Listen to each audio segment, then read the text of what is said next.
Welcome to episode 54 of the Midlife Pilot Podcast, where we talk all things aviation for those who are starting their aviation journey in midlife. This is a podcast about sharing our experiences and the greater community's experiences as a midlifer. So whether you're a student pilot, seasoned veteran, or just an enthusiast who maybe wants to learn, we're glad you joined us. My name's Ben, and it feels weird to say this, but I am a commercial rated pilot in the Atlanta area, flying a Cessna 182.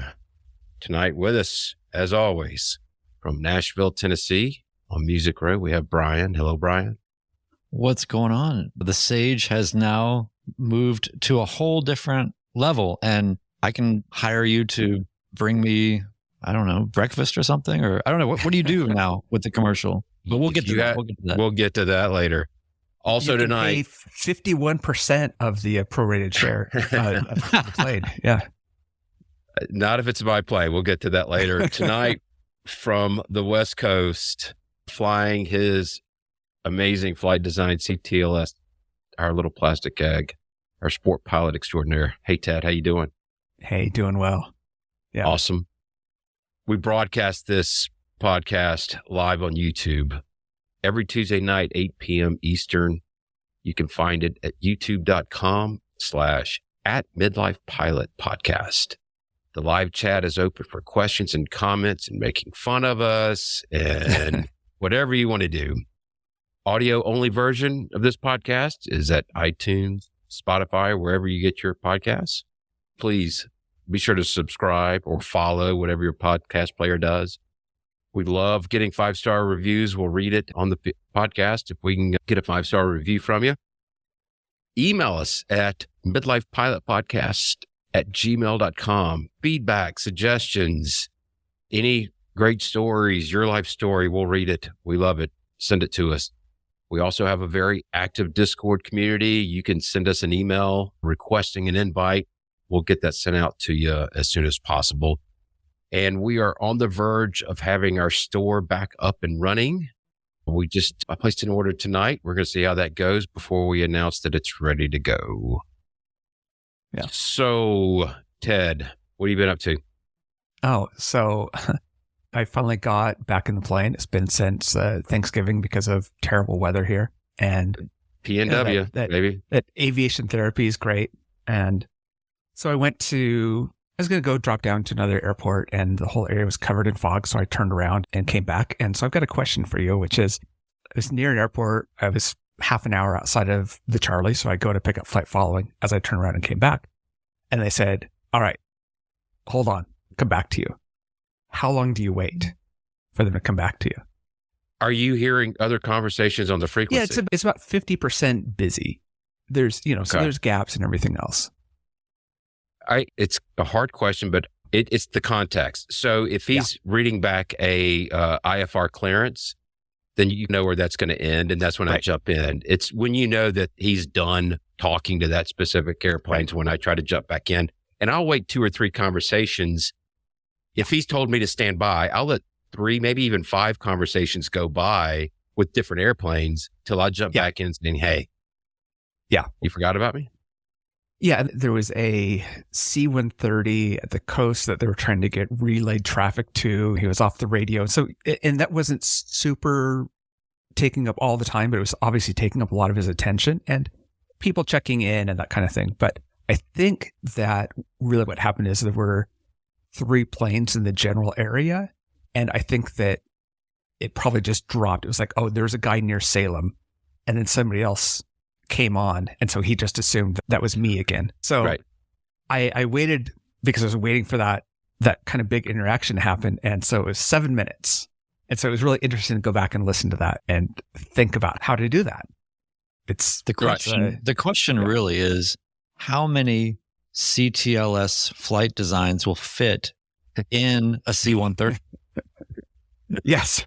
And if you called in with CTLS or flight design, that's got to stick out in his memory, because there aren't it's not like it's a Skyhawk where every other going to be that way. Yeah, I think so too.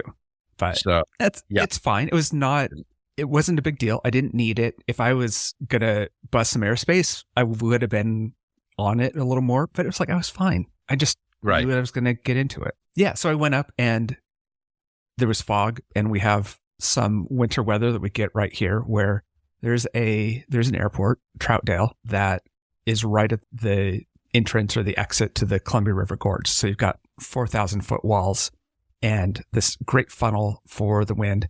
And it is right there, so that there's not going to be any fog there.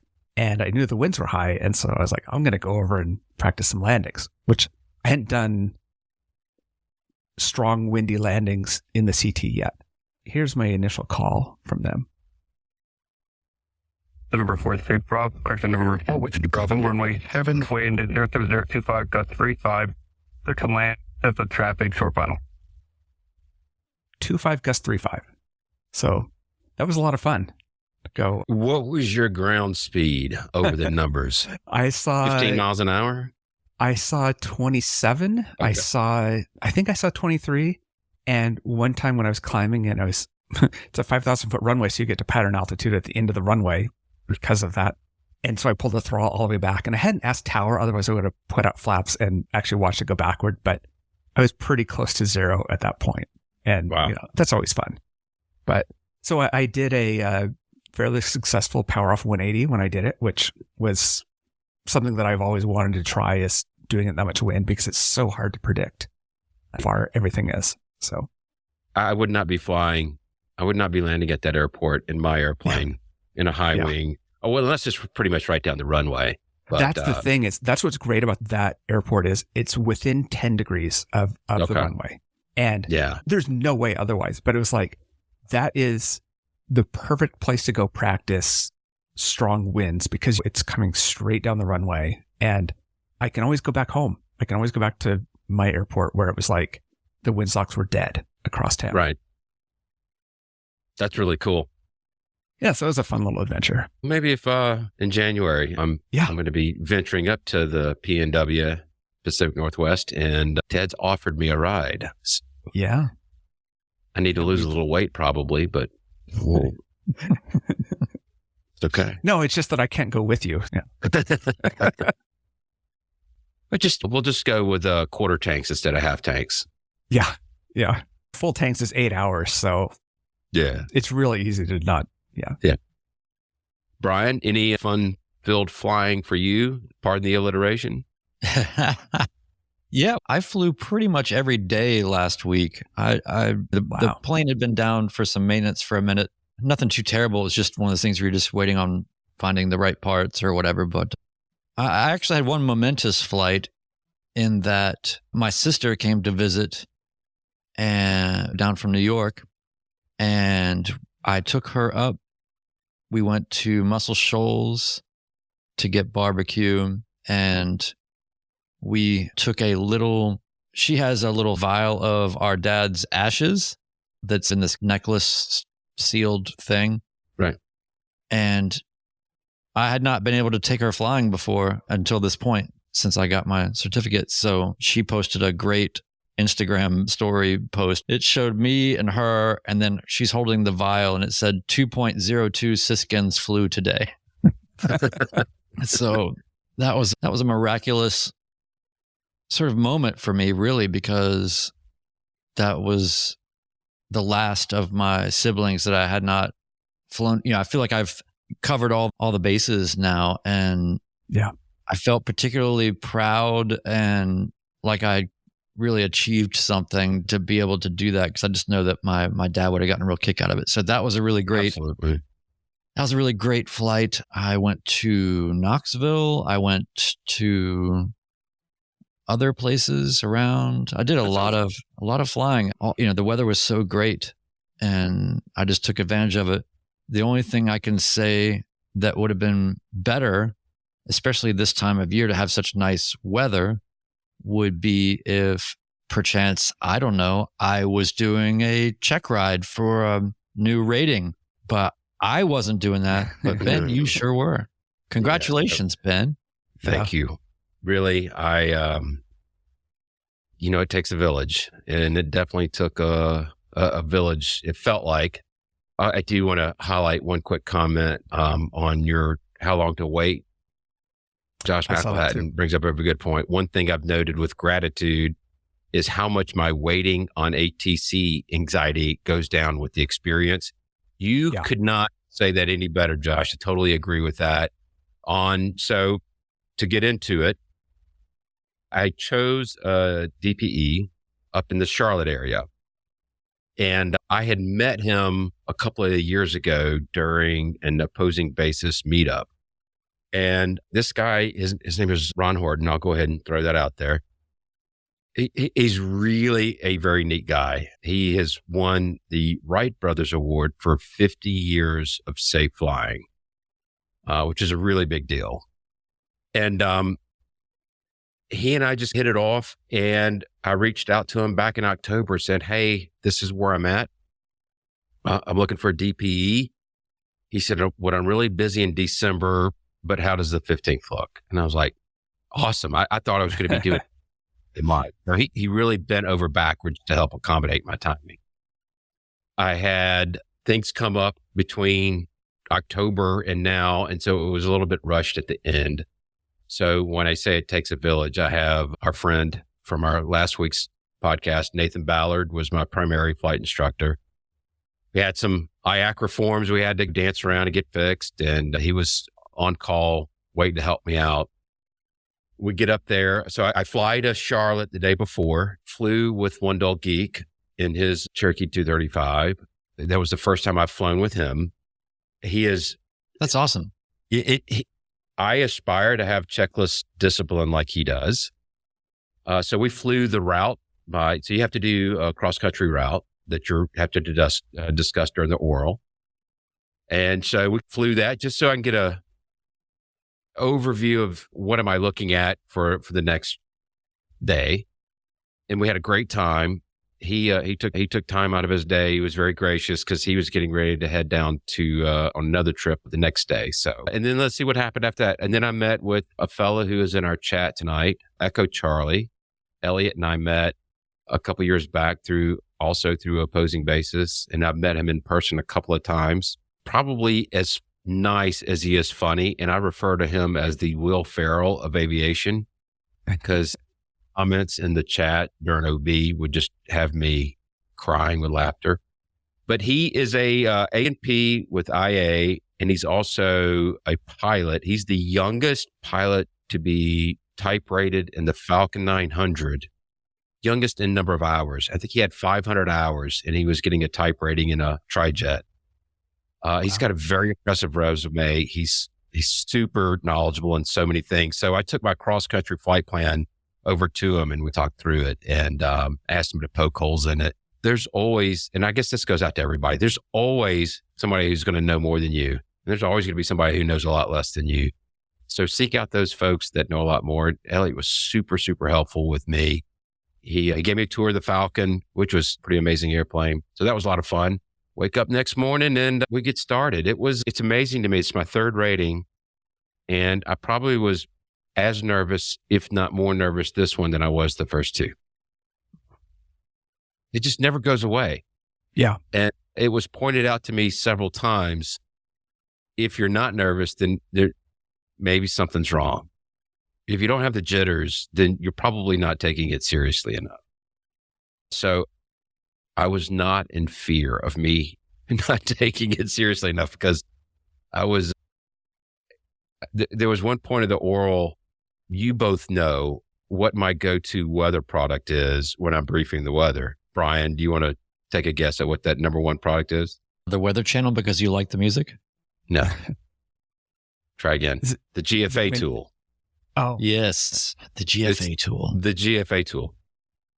And he asked me a question. He goes, so we're going to go to this airport and it doesn't have a weather reporting station. So what are you going to use? And I blanked on it. And it's the one thing that I would have gone to. And he knew it was nerves. Yeah. We got to where we needed to be. Yeah, it worked out great. It was a very long oral exam, but there was a lot of stories behind the scenarios that he presented to me. It went by very quickly. I had no idea how long it took until I looked at my watch when it was over. So we did that. It was great. He's such a knowledgeable guy. It's like you want to spend time with him and hear the stories. Just from osmosis, I feel like my IQ went up 20 points. The the real secret, I think, is that check rides are not supposed to teach you. And that's the thing I wanted second most, was to learn. And Right. it's such a great opportunity to be there with someone who knows more than you do. And Yeah. yeah, So we did that. We got in the plane, the 182. I felt pretty confident on my maneuvers, and it was that I almost got bit. We were doing 8s on pylons, and I started the maneuver wrong, and I pulled out of it, and then we redid it, which I guess was legal. But then when I did do the maneuver, it was you're supposed to enter on the downwind, and they didn't do that. So I got that corrected. The other one I was nervous about is a power off 180 with an accuracy landing. I was super proud of that one. I told him I want to be at the very beginning of the 1,000-foot markers, and I hit exactly the point that I was looking for. Now, it was not soft. I did go to the chiropractor yesterday. You got no engine. You're trying to get it on the ground. It doesn't really matter how soft it is. And then he has to do a soft field landing, and he gave me a choice, which I thought was interesting. He said, you can give me a target on the runway that you're going to hit, and then you have that distance to stop before that. He goes, or I know that the first taxiway is a prescribed number of feet. So you put it down wherever you want, as long as you get it stopped before that taxiway. And that was pretty easy. I could visualize that a lot better. So that was a lot of fun. you said soft field, but you meant Short field. Thank you. Yeah. Yes. Yeah. We did this after we did the short field landing. We did a soft field takeoff. Do they have you do a go around on commercial? Okay. You have the option. If I'm doing a short field landing and I don't like how it's set up, I can go around. That's perfectly legal. It is not you a have to required demonstrate- maneuver. Yeah, you have to demonstrate it on private, and usually that's easy exactly right. Because Yeah. you usually on private you mess up at least one and need it. So a Exactly. little different.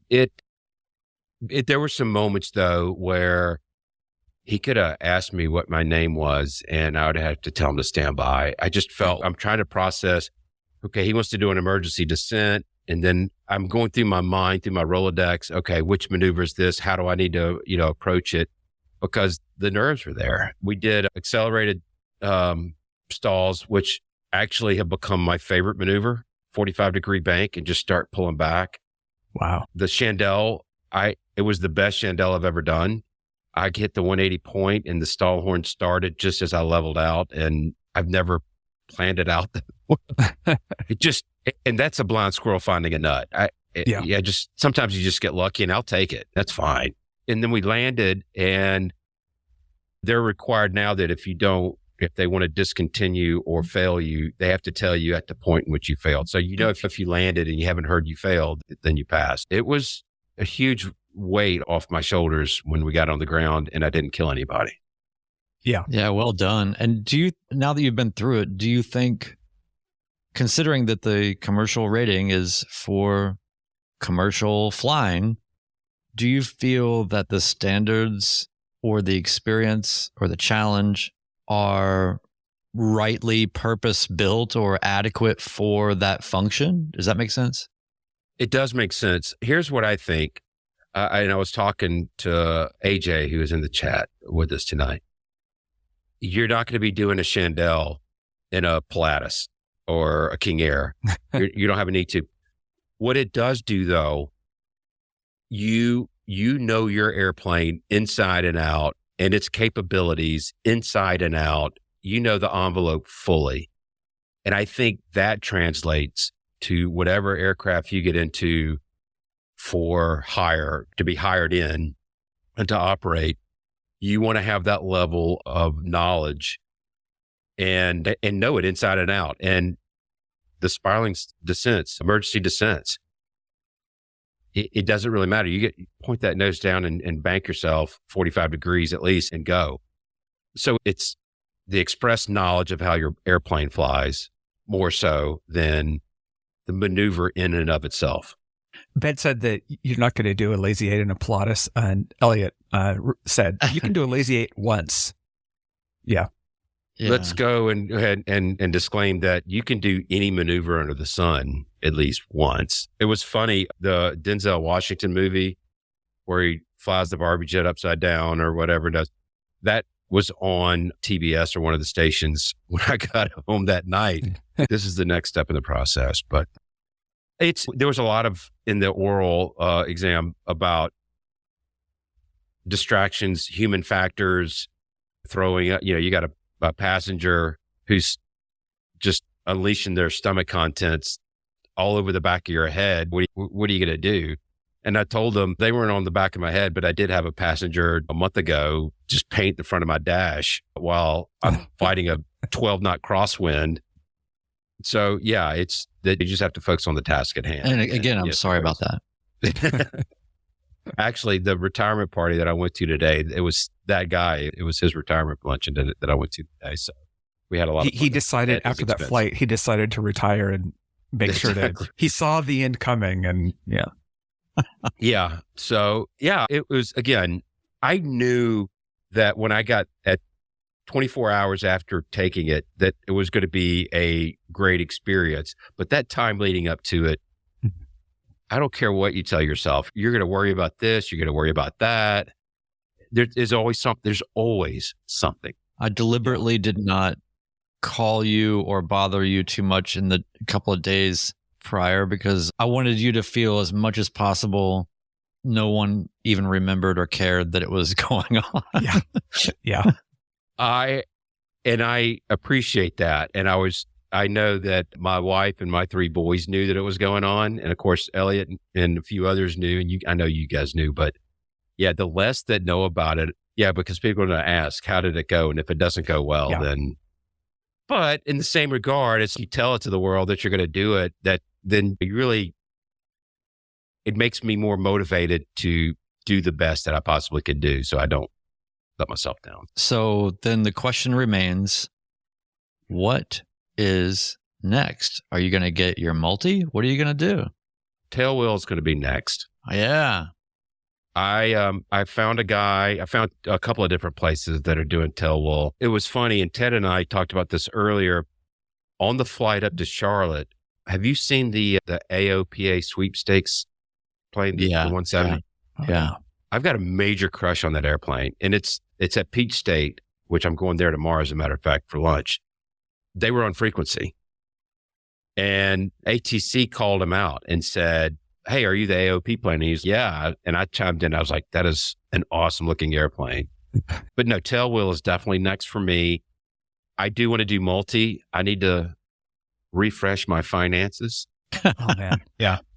Now about this AOPA airplane sweepstakes. Yeah.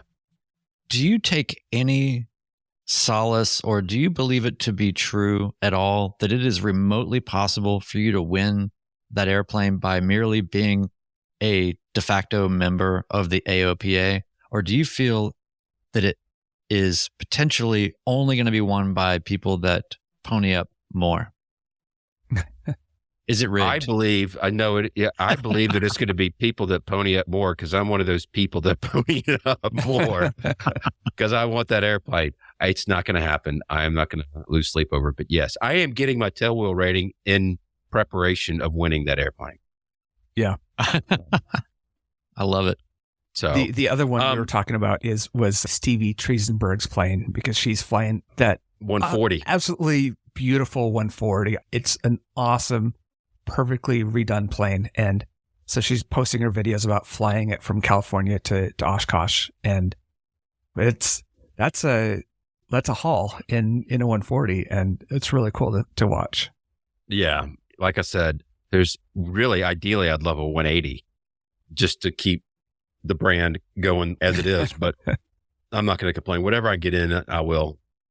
Yeah. But again, there's a lot of great takeaways, and it may be a good way to segue into the other thing we wanted to talk about, that during the leading up to the check ride, it had been told to me by several people, when you start up the plane and you're doing your briefings, make sure you do a brake check and have the DPE do it. And I'd heard stories of people discontinuing or failing their check rides because they did do a brake check. So I fell out of habit of doing that. And it took me 2 months of doing that to build it back in, to get away from that law of primacy. Ted, what is it that you wanted to ask about paying for things?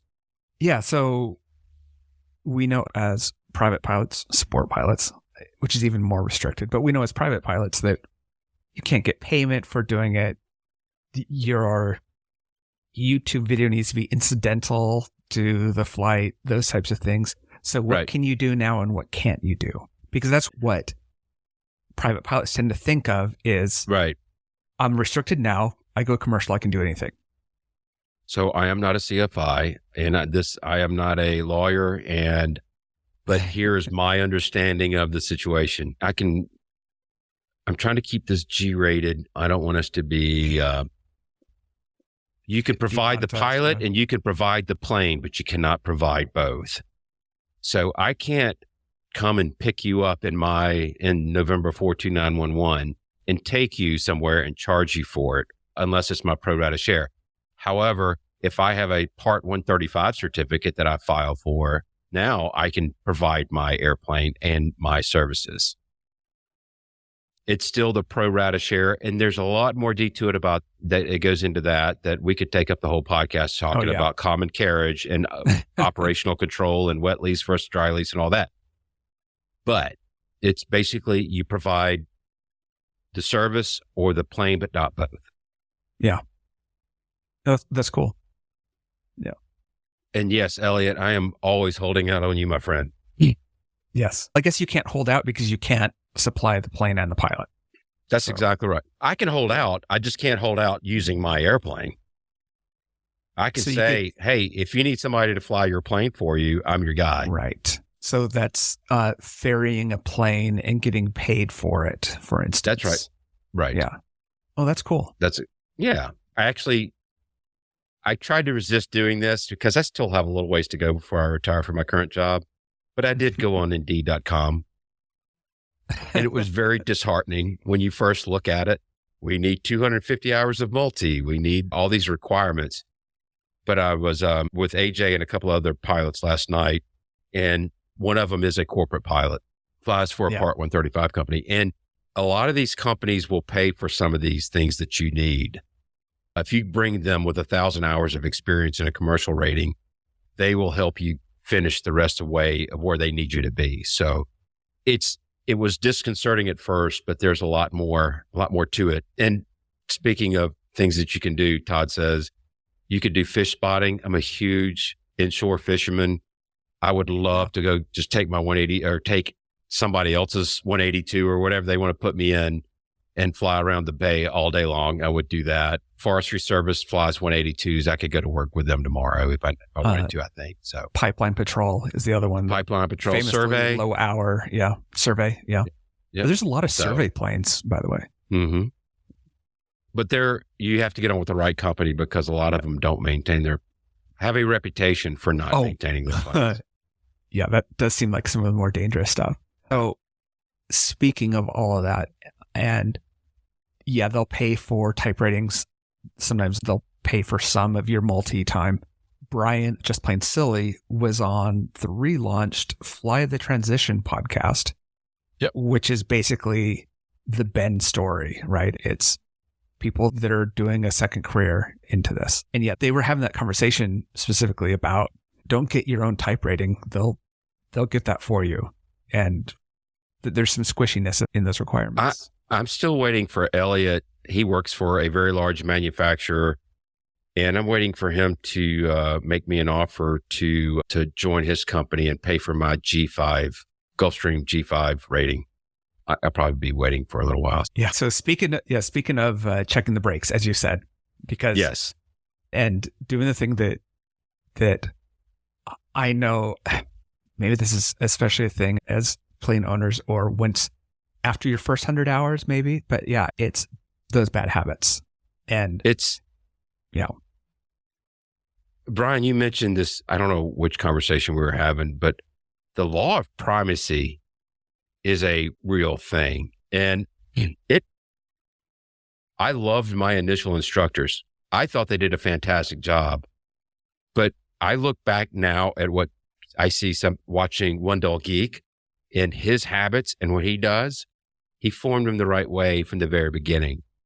I don't begrudge my instructors, but it is a conscious effort to maintain the level of discipline that I feel like I need, especially as a commercial pilot.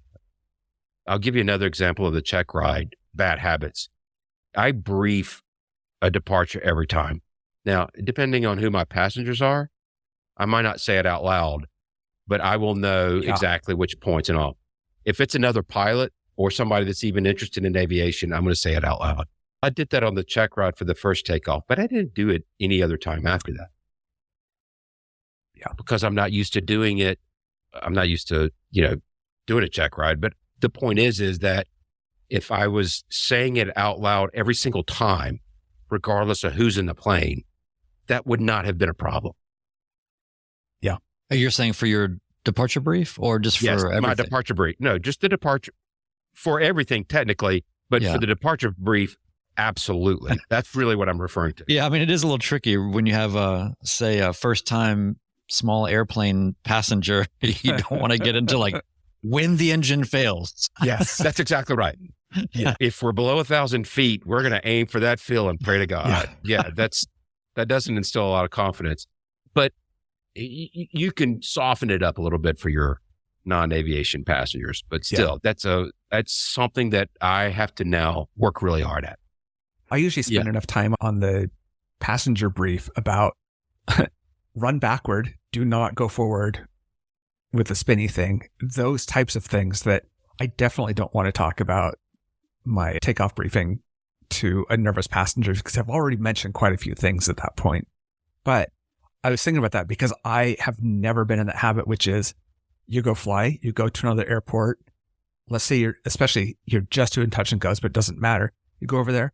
I don't brief that one. And that's not good. But when do you do that? On the flight over there? Whatever the case is, that is not a habit I've ever had. And that's not good either. I think there's a lot of things that have helped me. For instance, when I was in training, I was never doing a lot. You're not doing a lot of cross-country flights. You're doing mostly procedural things. And it wasn't until I got out on my own and started going to a lot of different airports that I started using the procedure function in ForeFlight. And there's something about doing just even that for everywhere that I'm going. Ideally, I start on the ground with it and go, okay, what is the weather?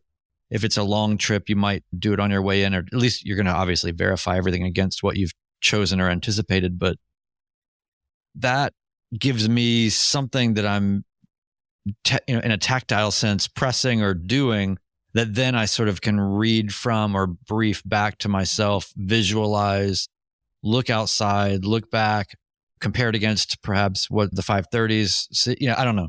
So there's maybe things like that. I think what I see is people in their training started vocalizing everything from the get-go versus not. I think that's a huge thing because now, even when I'm by myself, I vocalize absolutely everything down to wild amounts of minutia in terms of, you would think that I'm landing a 737 half the time because I'm evaluating my approach. I'm telling myself confirming that I'm aligned with the runway or that my speed I'm here at 500 feet and my speed is good and all these things. So there's a lot of, I think, self-feedback that you can get yourself into that is helpful.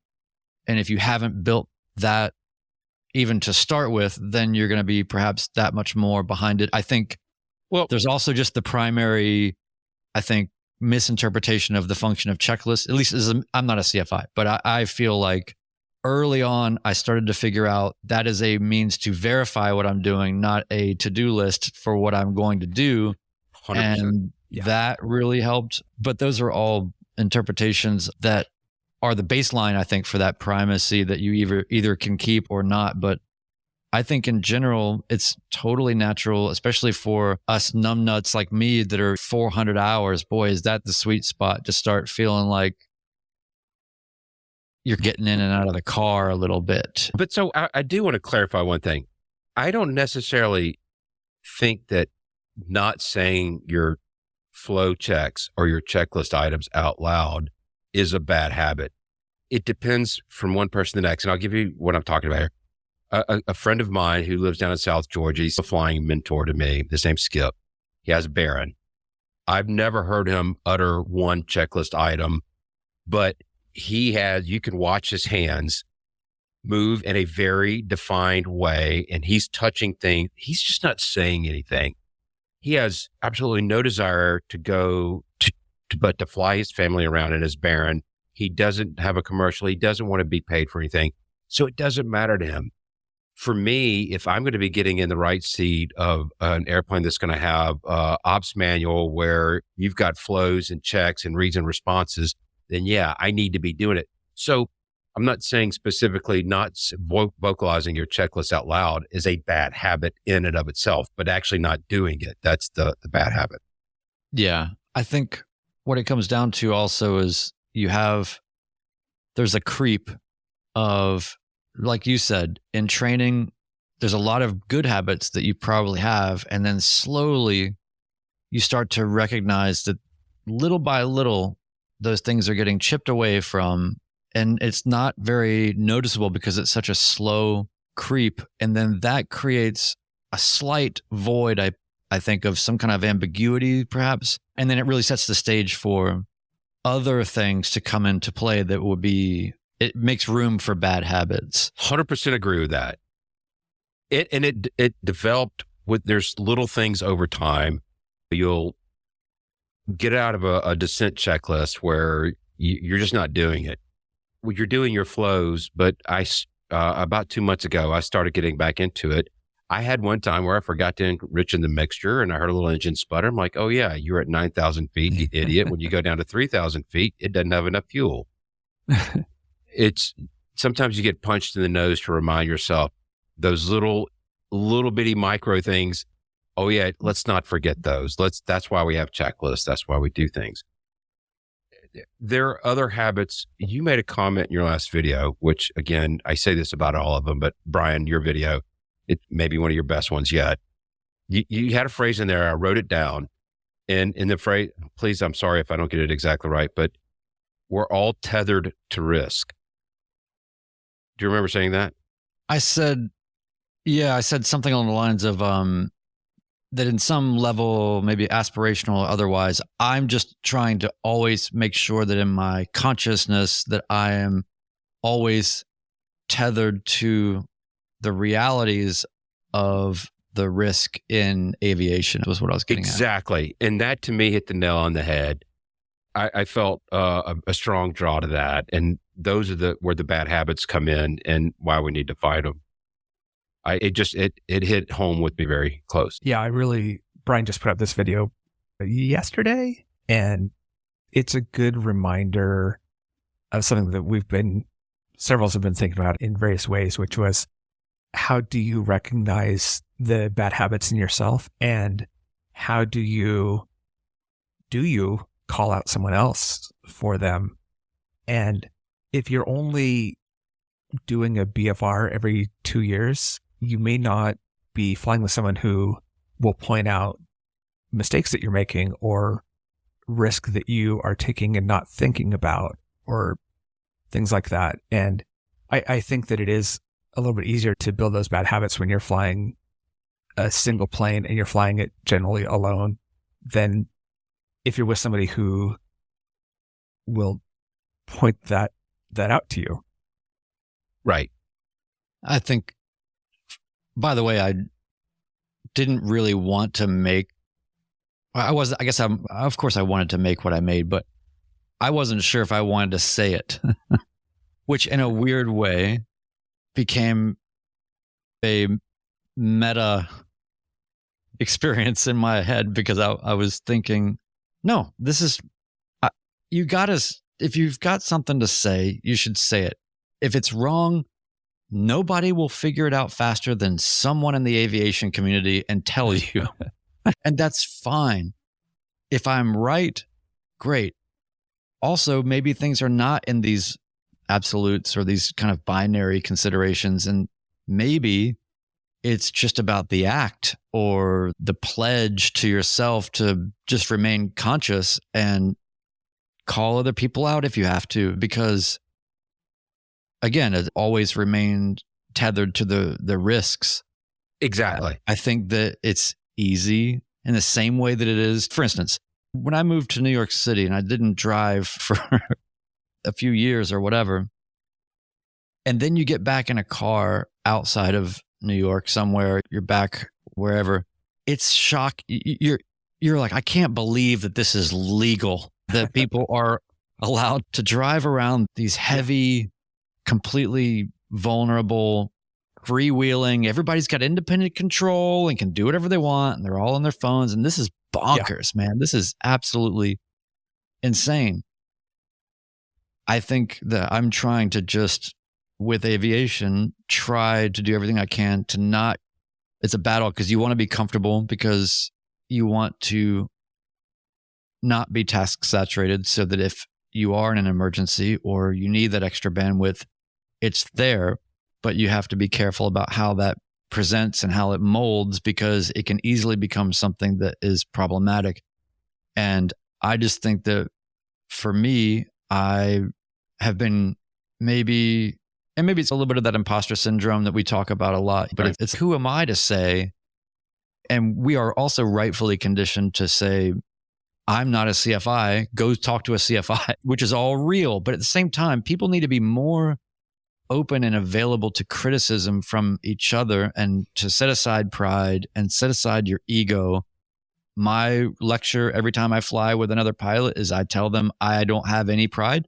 I don't have any ego. If you see something you don't like, tell me. It doesn't mean that means it could even be something that's not an issue at all, but still call it out. And then I'll say, oh, that's actually not a big deal, or whatever.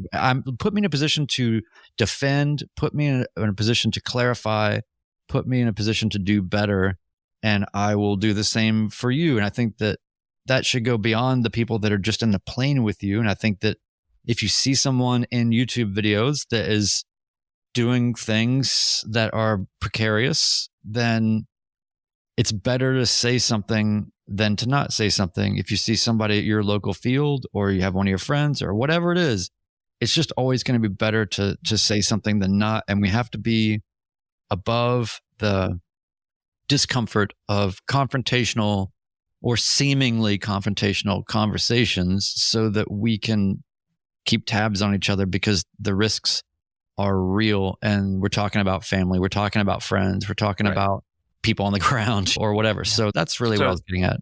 The primacy that hit with me, and to maybe put an exclamation point on this, at this time, I had about 200 hours, and I'm flying with my brother-in-law. At the time, he was flying for the airlines, and it had probably been 2 months, and he asked me to go up with him. Now, he had 19,000 hours to my 200 hours, and we're coming in on final approach, and we're probably 250, 300 feet above the ground when he starts to flare, because his sight picture has been in a 757, and that's what the sight picture is. And I said something to him, and I'm like, to the point where I know you got more hours than I do, but you're flaring not just a little bit early, but like days early. And he goes, oh yeah, I'm not in the 757. And when we landed, he said to me very pointedly and very candidly, don't you ever be scared to speak up. I don't care what other pilot you're flying with and how many hours. If you see something that doesn't look right to you, you speak up. The worst thing that happens is they're going to be pissed off at you, and who cares? How to recognize bad habits in yourself, how to solve. Yeah, because we're talking about how to speak up with other people's bad habits, things like that. But we're not recording everything we do and putting it on YouTube. We're not always having somebody in the plane with us. So how do you recognize bad habits in yourself? That's a great question. Be open to and encourage the observation and opinions of others, I think, is one thing.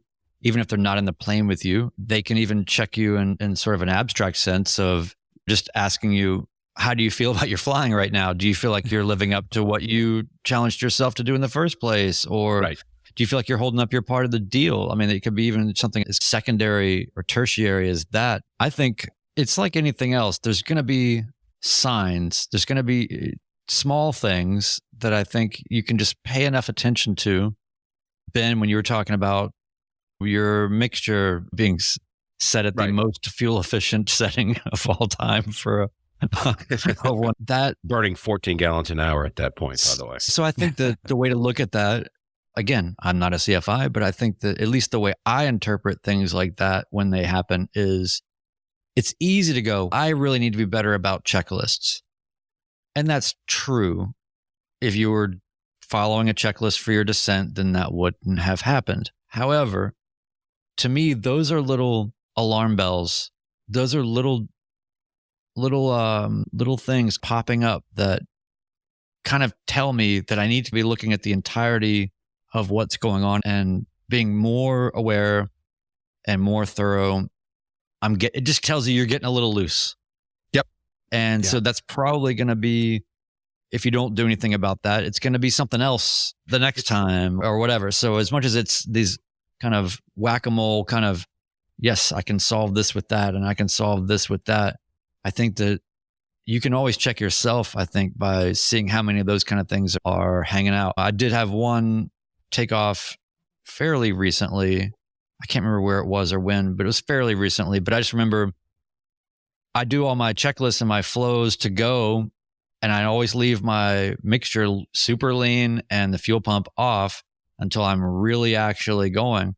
And there was just one time where I forgot to do that, and I started to go with a little bit of power. And luckily, I'm not jamming power and all that. So it was just a little bit of a burp, and then I was able to just slide it up and smoothly carry on with it.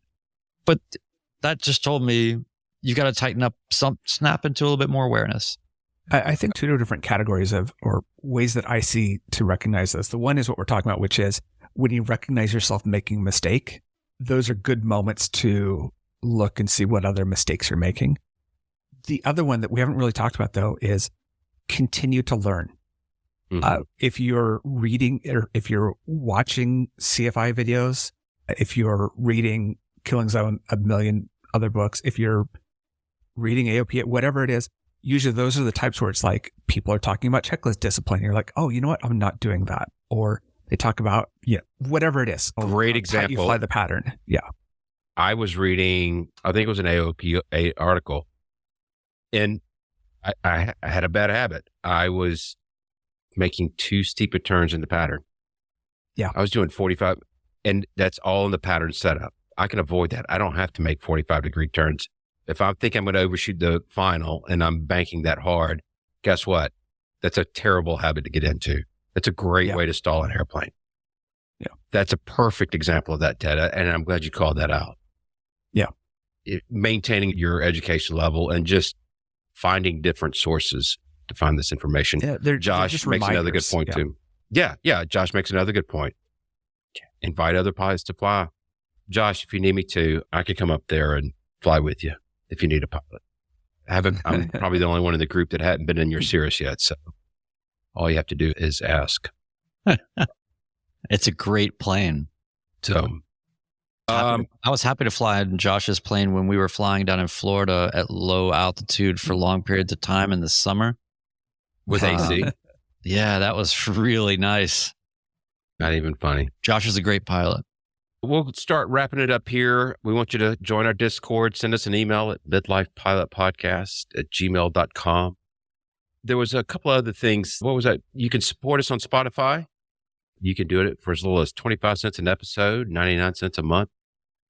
Leave us feedback. There was one other thing that, hey, do we want to talk about the meetup? Yeah. By the way, on the supporters, Adam R. signed up. Thanks. And Peter T, our friend Peter T, upped his level, which is not actually easy to do in Spotify. So thanks, Peter. Thanks for making that effort, Peter. We appreciate you. Yeah. So speaking of Josh's Cirrus, I've sat in it. I haven't flown in it. I'm hoping that he's coming to the meetup in April because I'd love to go flying in it. So when is this? April 26th? April 28th. 28th? Yeah. Through the 30th is when we're all getting together in Bachelorette Party capital of the U.S., also known as Nashville. White Claw Yes. clap them. Yeah. So let's smoothly say this again, guys, because we just said a lot of days and things, but I just want people to be clear. It is April 26th through the 28th. The main good. day is the 27th. That is the Saturday. Get here early in the week, leave later the next week, do whatever you want. We'll be getting together the Friday night, and then we'll be doing a lot of different flying adventures on Saturday. And there'll even be a little bit more flying early on Sunday.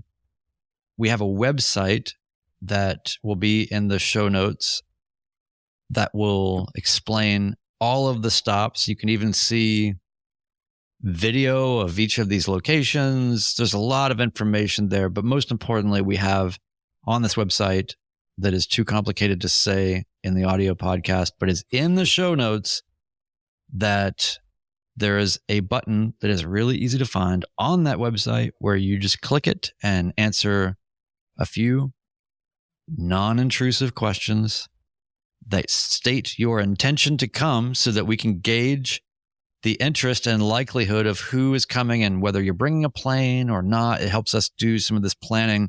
I will say right away that we possibly have gotten in over our heads